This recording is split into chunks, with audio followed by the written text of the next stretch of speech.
যুগের সঙ্গে তাল মিলিয়ে সবাই চায় চিরযৌবন। বয়স কমানোর দৌড়ে মানুষ আজ মরিয়া। আর সেই মরিয়া চেষ্টায় জনপ্রিয় হয়ে উঠেছে অ্যান্টি এজিং ইনজেকশন। কিন্তু এই ইনজেকশন কি কখনো প্রাণঘাতী হতে পারে? রয়টার্সের বরাতে জানা যায়, সম্প্রতি মৃত্যু হয়েছে কাটালাগা খ্যাত ভারতীয় মডেল শেফালি জারিওয়ালার। মৃত্যুর আগে দিনভর উপোস ছিলেন আর তারপরে নিয়েছিলেন অ্যান্টি এজিং ইনজেকশন। এরপরেই মৃত্যু কার্ডিয়াক অ্যারেস্ট। আর তখন থেকেই প্রশ্ন, এই ইনজেকশন কি সত্যিই প্রাণঘাতী হতে পারে?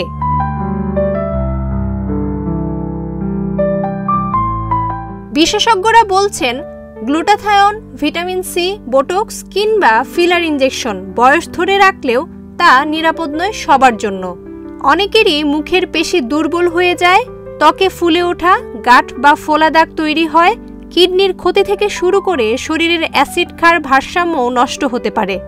এমনকি দেখা দিতে পারে শ্বাস নিতে সমস্যা, চোখ শুকিয়ে যাওয়া বা দৃষ্টিশক্তি ঝাপসা হয়ে যাওয়া, চুলকানি, অ্যালার্জি বা অজ্ঞান হয়ে যাওয়ার মতো ভয়ানক প্রতিক্রিয়া। তবে চিকিৎসা বিজ্ঞান এখনও বলছে, এই ইনজেকশনের সঙ্গে সরাসরি হার্ট অ্যাটাকের কোনো বৈজ্ঞানিক প্রমাণ নেই। তবে ভুল ডোজ, অনিয়ন্ত্রিত ব্যবহার কিংবা শরীর অনুযায়ী প্রতিক্রিয়া প্রাণঘাতী ঝুঁকি তৈরি করতেই পারে। তাই বয়স লুকাতে গিয়ে জীবন না হারিয়ে যায়, সেদিকে খেয়াল রাখুন। সুন্দর থাকতে হলে আগে থাকতে হবে সচেতন।